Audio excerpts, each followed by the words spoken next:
नमस्कार, आपके साथ मैं हूं आकिल रजा। उत्तर प्रदेश के विधानसभा चुनावों का रिजल्ट आपके सामने है। पूर्ण बहुमत की सरकार भारतीय जनता पार्टी बनाएगी और ये सवाल उठ रहे हैं अब कि मुस्लिम वोट बैंक किस तरफ गया। क्योंकि ये सवाल इसलिए यहां से उठे कि मायावती का अभी लेटेस्ट एक स्टेटमेंट आता है। वो कहती हैं कि मुस्लिम वोट नहीं मिला, इस वजह से उनकी पार्टी जो है नहीं जीत पाई।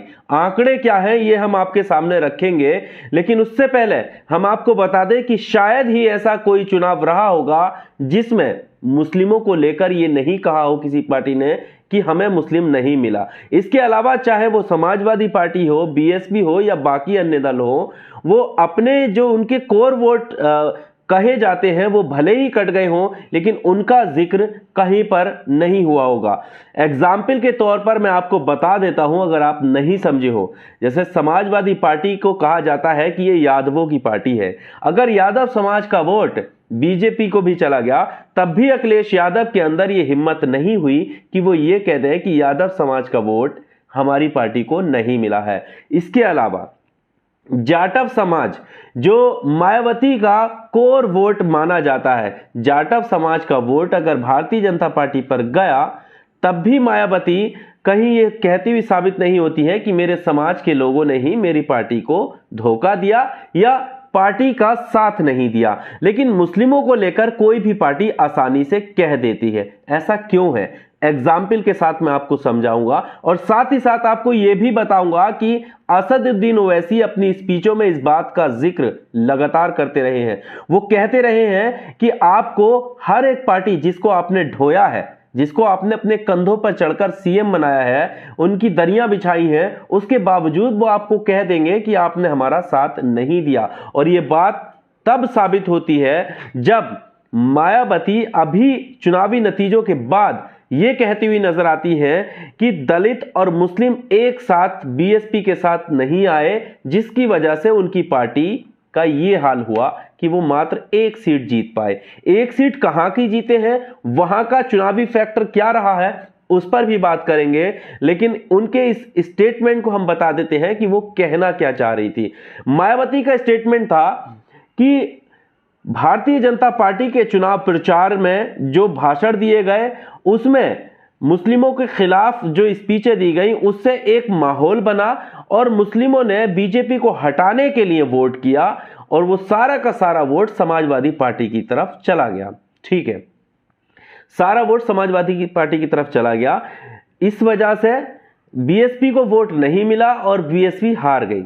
तो अब इस टुडेज चाणक्य के इस आंकड़ों को देखिए, जिसमें उन्होंने परसेंटेज, जाति का जो परसेंटेज है वो किस पार्टी को कितना प्रतिशत वोट गया है। जब आप देखेंगे तो इसमें पता चलेगा कि जाटव समाज का जो वोट है जो है वो भारतीय जनता पार्टी को गया है 34%।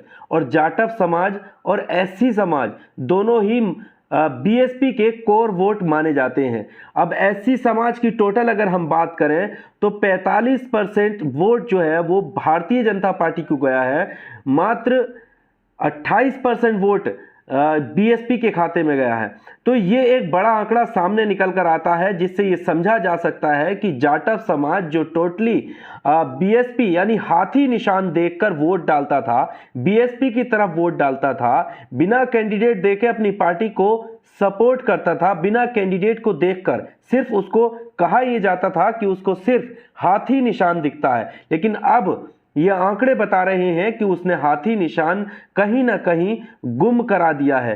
34% वोट जो है वो भारतीय जनता पार्टी को गया है। तो ये 34% वोट कैसे भारतीय जनता पार्टी की तरफ शिफ्ट हो गया, ये एक बड़ा सवाल है। और इसके अलावा 35% एससी समाज का वोट भी भारतीय जनता पार्टी की तरफ शिफ्ट हो गया। अब मुस्लिम समाज का वोट जो है वो 7% जो है, अभी भी इस चुनाव में भी 7% वोट जो है वो बीएसपी की तरफ गया है। तो ये टुडेज चाणक्य के आंकड़े हैं जो वोट प्रतिशत जाति के आधार पर इन्होंने दिखाए हैं। लेकिन अगर मान लीजिए कि वो सारा का सारा वोट बीएसपी का, मुस्लिम समाज का सपा की तरफ चला गया, तो क्या बीएसपी का जो कोर वोट था वो किसकी तरफ गया? क्या बीएसपी अपने कोर वोट की वजह से एक भी सीट नहीं निकाल पाएगी?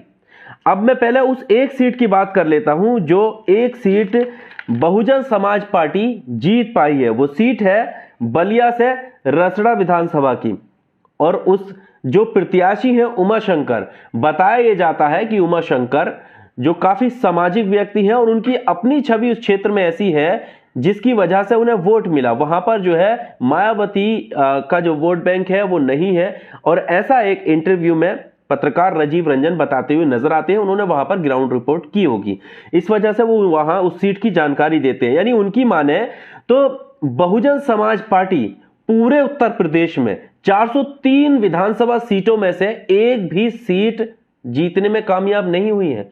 एक सीट निकली जरूर है, वो पार्टी के खाते में जाएगी, लेकिन आप आंकड़ों की बात करें तो क्या एक भी सीट निकालने में कामयाब नहीं हुई। और अगर मायावती की खुद की जुबानी माने तो क्या मुस्लिम अगर हट गए तो क्या मायावती एक भी सीट नहीं निकाल पाएंगी। इसका मतलब यह है कि अब जितनी बार भी मायावती जीती है, क्या सिर्फ मुसलमानों ने ही उन्हें जितने वोट, जितनी उनकी सीटें आती थी सिर्फ मुसलमानों की वजह से आती थी, और उनका वोट बैंक गया तो गया किधर। अब उनके वोट बैंक की बात हम कर लेते हैं। मायावती को 2017 में जो वोट मिले थे, जो वोट प्रतिशत था वो 22% था। 22% वोट 2017 में मिले थे, और इस बार मायावती का जो वोट प्रतिशत है वो घटा है, घटकर पहुंचा है 12%। लेकिन ये 10% का जो वोट बैंक का प्रतिशत है वो किधर गया। बीबीसी में छपी एक रिपोर्ट्स की माने तो राजनीतिक विश्लेषण ये बताते हैं कि मायावती का जो कोर वोट बैंक है, जो मायावती के खाते में नहीं गया, यानी बीएसपी के खाते में नहीं गया, वो वोट भाजपा की तरफ ट्रांसफर हुआ, शिफ्ट हुआ। यानी जो उनका अपना खुद का वोट था, जो कहा जाता था कि जो कोर वोट है भारतीय बहुजन समाज पार्टी का, वो भारतीय जनता पार्टी की तरफ खिसक गया है। लेकिन क्या मायावती जी ने यह बात कही कि उनका खुद का वोट भी उन्हें नहीं मिला? क्या जो असदुद्दीन ओवैसी सवाल खड़ा करते हैं, क्या वो सवाल सही साबित नहीं हो रहे हैं? और इससे पहले भी, ये पहला चुनाव नहीं है, इससे पहले भी चुनावों में यह होता रहा है कि जब भी चुनाव हुए हैं, अब आप देख लीजिए कि 2014 में क्या हालात रहे थे जब लोकसभा चुनाव थे, 2017 में यूपी के ही विधानसभा चुनावों में क्या हालात रहे थे, और 2019 के लोकसभा चुनावों में क्या हालात रहे थे जब समाजवादी पार्टी और बहुजन समाज पार्टी का गठबंधन था। उसके बावजूद भी ये लोग कामयाब नहीं हुए थे। 5 सीटें मात्र समाजवादी पार्टी ने निकाली थी और 10 सीटें बहुजन समाज पार्टी ने निकाली थी, और जो 5 सीटें सपा ने निकाली थी वो मुस्लिम बहुल्य इलाके थे, या यूं कहो कि मुस्लिम गढ़ थे। इसके अलावा जो वाई फैक्टर है वो कहां है, जो मायावती का कोर वोट है वो कहां है, यानी दोनों ये पार्टियां जिनके अपने अपने वोट हैं वो किधर हैं, और फिर लास्ट में इनकी मुस्लिमों की गिनती क्यों नहीं होती है, ये एक बड़ा सवाल है। अब मैं आपको बताता हूं कि सीटों के जो आंकड़े हैं वो क्या है। अब इस चुनाव में अगर हम बात करें तो मायावती बीएसपी जो है एक सीट लेकर आई। 2017 की अगर हम बात करें तो 2017 में 19 सीटों पर कामयाबी मिली। उसके पहले की बात करें, 2012 की बात करें तो 80 सीटों पर जीत मिली थी, और 2007 में 206 सीटों पर कामयाबी बीएसपी को मिली थी। लेकिन बीएसपी 2007 के बाद से धीरे धीरे कम कैसे हुई, और जितना वोट इधर से घटा है उधर भारतीय जनता पार्टी को फायदा हुआ है। अब सवाल यह भी उठता है कि आखिर वोट कटवा कौन साबित हुआ। वोट कटवा असदुद्दीन ओवैसी या बाकी अन्य दल साबित हो रहे हैं, या वोट कटवा ये बड़ी पार्टियां हो रही हैं जिनकी गिनती अब ऊपर की पार्टियों में रही नहीं है। और पार्टी का स्तर कहां पहुंचा है बीएसपी का, वो भी मैं आपको बता देता हूं। इस चुनाव की लेटेस्ट जो चुनाव अभी कल नतीजे आए हैं उसकी मैं बात बता देता हूं। भारतीय जनता पार्टी टॉप पर है, 255 सीटें उसने अपने बलबूते जीती हैं, यानी सिर्फ, मैं गठबंधन की बात नहीं कर रहा, सिर्फ भारतीय जनता पार्टी जो है 255 सीटें जीती है। समाजवादी पार्टी अपने बलबूते 111 सीटें जीती है। सिर्फ ये दो पार्टियां जो है सबसे ऊपर रही हैं। हालांकि इनके गठबंधन की बात करें तो 273 और 125 का आंकड़ा है, लेकिन मैं अलग अलग सीटों की बात करता हूं कि अब खुद का पार्टी का जो जनाधार है वो कहां है, और उसमें बीएसपी कौन से पायदान पर खड़ी है। 255 सीटों के साथ पहले नंबर पर भारतीय जनता पार्टी, 111 सीटों के साथ समाजवादी पार्टी दूसरे नंबर पर, और इसके तीसरे नंबर पर जो पार्टी साबित हुई है इस चुनाव में वो है अपना दल। अपना दल ने 12 सीटें जीती हैं। 12 सीटों के साथ तीसरे नंबर की पार्टी बनी और चौथे नंबर की पार्टी आरएलडी बनी, जिनके 8 विधायक जो है विधानसभा पहुंचे हैं इस बार। अब आप समझ सकते हैं कि जिसने 4-4 बार मुख्यमंत्री यूपी को दिए, उसकी क्या खामियां रही, उस पर बात करनी चाहिए कि वो अभी तक नंबर भी नहीं आया, यानी 4 नंबर पे अभी बीएसपी का नंबर नहीं है। इसके अलावा एसबीएसपी जो राजभर की सुहेलदेव पार्टी, ओम प्रकाश राजभर की जो पार्टी है, उसने 6 सीटें जीती हैं, 5वें नंबर पर है। 6 ही सीटें निषाद पार्टी ने जीती हैं, जो कि बीजेपी के गठबंधन के साथ है। यानी अब आप देखिए कि 6ठा नंबर आ गया है, लेकिन बीएसपी का नंबर अभी नहीं आया। इंडियन नेशनल कांग्रेस ने मात्र 2 सीटें जीती हैं, लेकिन वो 7वें नंबर पर बनी हुई है।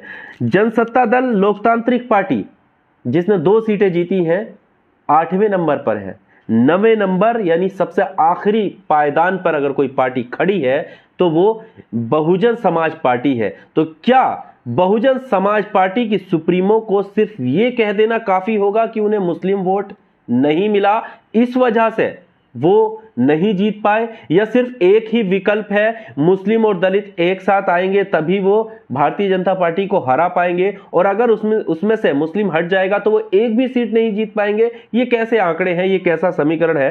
क्या सिर्फ जिम्मेदारी ठहराना काफी है? एक सवाल और मैं यहां पर छोड़ जाता हूं, क्योंकि कई सारे आंकड़े मैंने आपको बताए हैं। सवाल ये है कि क्या अब तक यूपी की अगर हम बात करें तो यूपी में क्या किसी पार्टी ने यह बात भी कही है कि हमें मुस्लिम वोट बैंक ज्यादा मिला है, इस वजह से हम सत्ता में काबिज हुए हैं?